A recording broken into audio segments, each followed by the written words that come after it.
প্রথমবার আমার স্বামী যখন আমার গায়ে হাত তুলে তখন আমি আমার মাকে ফোন করে বলেছিলাম, মা, আজ তামিম আমায় চড় মেরেছে। রান্নাঘরে রান্না করছিলাম, তাই দরজা ঢোকার আওয়াজ শুনতে পাইনি। পরে যখন দরজা খুললাম তখন তামিম আমার রাগে চড় মেরেছে। দরজা খুলতে দেরি হয়েছিল বলে আমার কথা শুনে আমার মা জবাব দিয়েছিল, মেরেছে তো কি হয়েছে, একটু মানিয়ে নিতে শিখ। জামাই সারাদিন বাইরে কাজ করে, বাসায় এসেছে আর তুই সময় মতো দরজা খুলিসনি, বিধায় রাগে একটা চড় মেরেছে। এ আর এমন কি? যাই হোক, তুই কেমন আছিস? আমি শুকনো মুখে উত্তর দিলাম, ভালো আছি। দ্বিতীয়বার যখন মার খেয়েছি তখন বাবাকে ফোন করে বললাম, বাবা, আজ তামিম আমার গায়ে হাত তুলেছে। ও বলেছিল সকাল 6টায় ওকে ডেকে দিতে, কিন্তু আমি সময় মতো ওকে ডাকতে পারিনি বলে ও আজ আমার চুলের মুঠি ধরেছিল। বাবা তখন বলল, স্বামী একটা কাজ দিয়েছে, সেটা ঠিক মতো করতে পারিস না। তোর মা হলে তো সারা রাত জেগে থেকে হলেও আমায় সকাল 6টায় ডেকে দিত। শোন, বিয়ের পর স্বামী একটু বউকে শাসন করবে, এটাই স্বাভাবিক। স্বামীর কাজগুলো একটু মন দিয়ে করার চেষ্টা কর আর একটু মানিয়ে নিতে শিখ। তা তুই কেমন আছিস? আমি হেসে জবাব দিলাম, খুব ভালো আছি। ব্যালকনিতে হাঁটাহাঁটি করছিলাম, তাই দেখে আমার স্বামী বাসায় এসে আমার সাথে কতক্ষণ অকথ্য ভাষায় গালিগালাজ করে বলল, আমি সারাদিন বাসায় থাকি না, আর তুমি ব্যালকনিতে গিয়ে মহল্লার ছেলেদের সাথে টাঙ্কি মারো।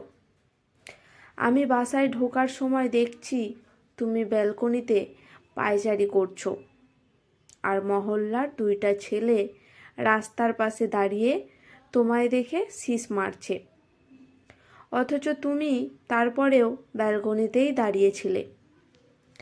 আমি মাথা নিচু করে বললাম, আমি খেয়াল করিনি। আমার স্বামী তখন রেগে বলল, তোমার তো সেদিন খেয়াল থাকবেই না। ছেলেরা তোমায় দেখে শিস বাজালে তোমার তো ভালোই লাগে, নষ্ট মেয়ে কোথাকার। এই কথা বলে আমার স্বামী আমাকে ধাক্কা মেরে ঘরে চলে গেল। আমি তখন ভাবলাম, আমার কষ্টটা তো আমার বাবা মা বোঝে না, হয়তো বড় ভাই বুঝবে। ভাইয়াকে যখন ফোন দিলাম, ভাইয়া ফোন রিসিভ করতেই অপর প্রান্ত থেকে ভাবির কান্নার আওয়াজ শুনি। ভাইয়া তখন ভাবিকে চিৎকার করে বলছে, ওই একদম কান্নার আওয়াজ যেন না হয়, আর যদি কখনো দেখেছি বাসার বাইরে যেতে তাহলে পা ভেঙে রেখে দেব, বলে দিলাম। আমি তখন সাথে সাথে ফোনটা রেখে দিলাম। যার কাছে বিচার দিতে ফোন দিয়েছিলাম সেই তো অন্য বাড়ির মেয়েকে বাইরে যাওয়ার অপরাধে পা ভেঙে বাসায় ফেলে রাখতে চাইছে। আসলে মেয়ে মানুষের জন্মই হয়তো হয়েছে মার খেয়ে মানিয়ে নিতে শিক্ষার জন্য। অনেক দিন পর আমার বাবা মা আমায় দেখতে আসলো। মা আমার দিকে তাকিয়ে বলল, কিরে তামান্না, তোর কপালে দাগ কিসের? আমি হেসে উত্তর দিলাম, কিছু না মা, বাথরুমে পড়ে গিয়ে কপাল ফেটে গিয়েছিল, এটা সেটারই দাগ। বাবা মা আমাদের বাসায় 2 দিন থেকেছিল। যেদিন চলে যাবে বলে সেই দিন আমি দরজার সামনে দাঁড়িয়ে বিদায় দেওয়ার সময় মাকে বলেছিলাম, মা, আমি মানিয়ে নিতে শিখে গেছি। এই যে কপালের দাগটা দেখছো, সেটা বাথরুমে পড়ে গিয়ে হয়নি, তোমাদের জামাই ভালোবেসে ফুলদানি দিয়ে আঘাত করে বানিয়ে দিয়েছে। অথচ দেখলে আমি কত সুন্দর মানিয়ে নিয়েছি। মা কেঁদে দিয়ে বলল, তুই এই কথা আমায় আগে বলিসনি কেন? আমি হেসে বললাম, বললে কি হতো মা, সেই দিন তো বলতে মানিয়ে নিতে, আর দিন শেষে দোষটা হতো আমার। মা, তোমাদের জামাই বাইরে কাজ করে, আমি কি সারাদিন ঘরে বসে থাকি? আমিও তো বাসায় কাজ করি, অথচ তোমার চোখে জামাইয়ের পরিশ্রমটাই ভাসলো, নিজের মেয়ের পরিশ্রমটা ভাসলো না। বাবার দিকে তাকিয়ে বললাম, বাবা, আমি অ্যালার্ম ঘড়ি না যে ঠিক টাইমে বেজে উঠব। আমি রক্তে মাংসে গড়া মানুষ।